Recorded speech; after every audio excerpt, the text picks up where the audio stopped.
This week in Jamaica Now, sex scandal hits the JDF. 16 female soldiers have lodged complaints of rape and assault against a senior officer.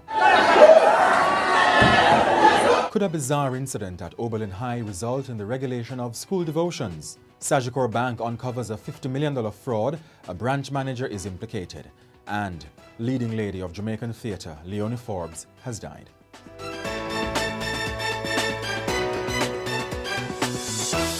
I'm Jovan Johnson and this is Jamaica Now.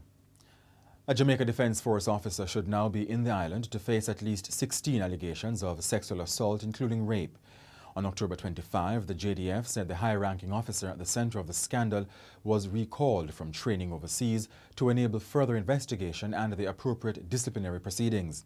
At least 16 female soldiers have filed complaints of rape, fondling and unwanted sexual advances. The allegations are the worst in a series of black eyes for the military in recent months. Gender justice advocates say it's the first major test for Rear Admiral Antoinette Weems-Gorman, the first female head of the JDF. She has promised accountability. The current situation involving multiple reports against the accused is an indication that service members recognize that I am serious about any breach against this or any other policy, whether verbal, non-verbal, physical, written, visual, or graphic. The complainants will be treated with respect. The information will remain confidential, and opportunities to victimize or mismanage the information will not be tolerated. I'm urging anyone that has information about the case or any other breach against any service member or any JDF policy to come forward. The process can only work efficiently with formal reports. The opposition People's National Party has called for Health and Wellness Minister Dr. Christopher Tufton to resign over the handling of a bacterial outbreak at Victoria Jubilee Hospital that left 12 babies dead. The minister refuted media reports that dozens of babies died from the outbreak over the summer at the Kingston Base Hospital.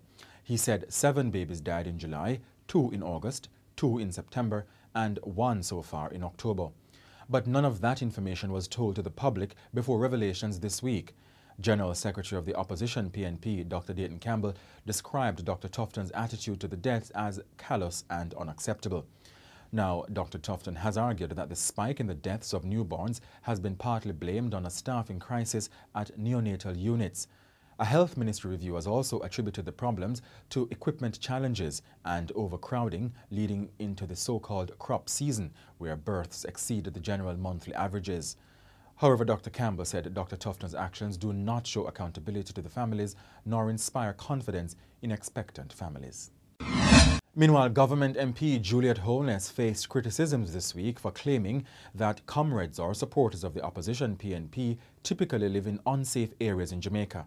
She was speaking at a Jamaica Labour Party meeting on October 24. Anywhere where a river going to wash away comrades live here.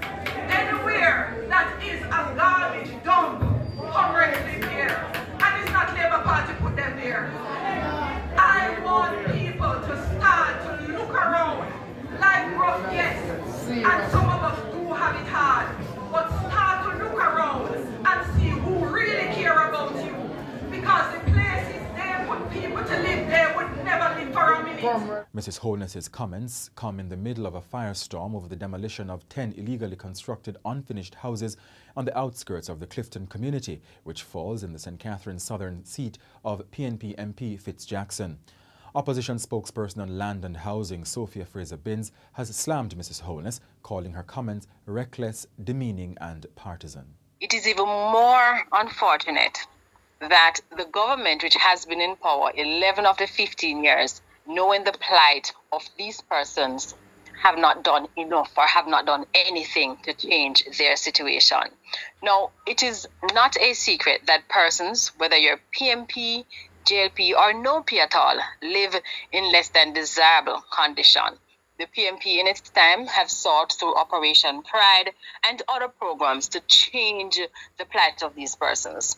One of the things that we undertook was what we call incremental infrastructure development. So you take the persons where they are and you work with different parish councils or municipal corporations to ensure that the requisite infrastructure are in place. This is something that has not been continued by the government. Now, the opposition believes that at a time like this, and particularly because the issue of a right to housing is a human right, then any attempt to play politics with it is really disgraceful, and we're most disappointed, but not surprised that Mrs. Holness would, particularly after we witnessed in Clifton and the anxiety that has been experienced by the persons in Lower Ellisville, that the JLP government would politicize this plight. And, we definitely denounce it, and we believe that the time has come for all of us to come together and find creative ways to change the landlessness that has been a part of our culture for too long. A Christian media group is urging the government to be careful in pursuing the regulation of religious activities in public schools arising from this week's bizarre incident at Oberlin High in St. Andrew. The school has reported that several students fainted or broke out in screams after a teacher offered prayers during a devotion on Wednesday morning, forcing the administration to dismiss classes early. Member of Parliament for St. Andrew West Rural, Juliet Cuthbert-Flynn, said she was in the Lawrence Tavern area and visited the school after getting reports from students she saw heading home. Then I got the news and then I saw a bunch of students leaving. And so I stopped them on the roadway to ask them why are they not in school.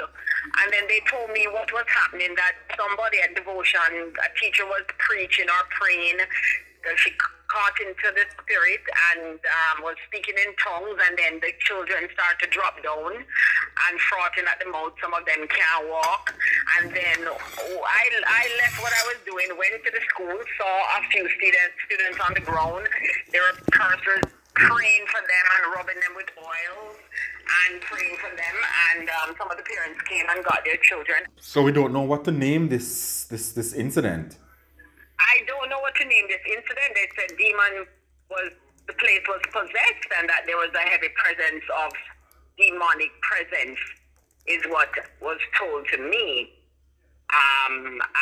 I wasn't there in the beginning. I don't know how it all started or what happened or what was even happening to the children.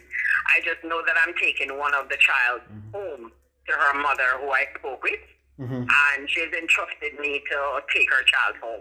The Education Ministry has since said it was conducting an investigation to determine protocols to guide devotions in schools. But the Association of Christian Communicators and Media says the ministry must acknowledge that the public school system was mostly established on moral and legal foundations grounded in the Christian faith. Pointing to the high levels of crime and violence, the group said the church must be at the forefront of a battle for the soul of Jamaica. And Reverend Alvin Bailey, presiding bishop of the Portmore Holiness Christian Church, has advised the ministry to engage in discussions with the Jamaica umbrella group of churches to have a better understanding of the spiritual events that took place at Oberlin. The president of the National Parent-Teacher Association of Jamaica, Stuart Jacobs, has also said that any decision to police religion in schools would be greeted by widespread apprehension. Prime Minister Andrew Holness and opposition leader Mark Golding have led tributes hailing the life of Jamaican theatre icon and pioneering broadcaster Leonie Forbes, who died on October 25. The 85-year-old was one of the first voices on the radio as an announcer in 1955 on the now defunct Jamaica Broadcasting Corporation JBC. She played leading roles in 12 pantomimes and has acted in dozens of plays and films. The Independent Commission of Investigations INDECOM is probing an incident in Nain, St. Elizabeth on Sunday in which a wanted man was killed in a tussle with the police. The deceased has been identified as 24-year-old Tuwaine Morrison, otherwise called Wasp. The Junction Police say that about 3 p.m. on October 24, a police team responded to a call for assistance with a domestic dispute in the community. Mr. Morrison had allegedly assaulted relatives with an illegal firearm and made threats to kill them. The police said while a team was trying to make the arrest, Mr. Morrison resisted and reportedly attempted to disarm one of the cops. One of the cops discharged their weapon and Mr. Morrison was hit. Several videos of the incident have emerged online. The police were heard giving instructions, and so too were persons who were witnessing. Yes, sir. Officer, do me a beg you, General, sir. Officer, Anja here, the man.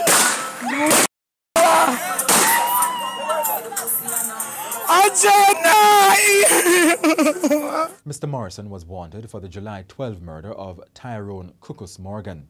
He was also previously charged by the St. Elizabeth Police in connection with 3 robberies across the St. Elizabeth Police Division. The alleged fraud uncovered recently at Sagicor Bank reportedly involves more than $50 million and has implicated Trisha Moulton, the manager of the Leonie branch in St. Andrew. Ms. Moulton and another employee, Malika MacLeod, a personal banker, have been charged with various offences, including conspiracy to defraud and breaches of the Proceeds of Crime Act. The two workers are each on $1 million station bail and are expected to appear in court on December 9. King's Counsel Peter Champagny confirmed he has been retained by Ms. MacLeod but has declined to comment on the case. Westmoreland gangster Lyndell Powell, who received a 12-year sentence for murder, has been sentenced to life in prison after the Court of Appeal agreed with the Office of the Director of Public Prosecutions that the sentence was unduly lenient. It's the DPP's first use of a law that gives the prosecution a right to appeal sentences. Justice Frank Williams handed down the ruling on Friday. The appeal court imposed life sentences for each of the 2 counts of murder on which Mr. Powell was convicted. He will have to serve 20 years and 7 months on one count and 24 years and 7 months on the second count, both at hard labour, before being eligible for parole. Because the sentences will run at the same time, he will have to serve 24 years before his eligibility for parole can be considered. In December 2021, the former member of the notorious Kings Valley Gang in Westmoreland was sentenced to 12 years in prison on both counts. And that's it for this edition of Jamaica Now, your weekly review of the big news stories. Send us your comments at onlinefeedback@gleanerjm.com. Follow us on Twitter and Instagram at Jamaica Gleaner and on Facebook at Gleaner Jamaica. Like this video on our YouTube page, turn on a notification and subscribe today. I'm Jovan Johnson, and before we go, a look back at the life of Jamaican theatre icon Leonie Forbes, who died on October 25.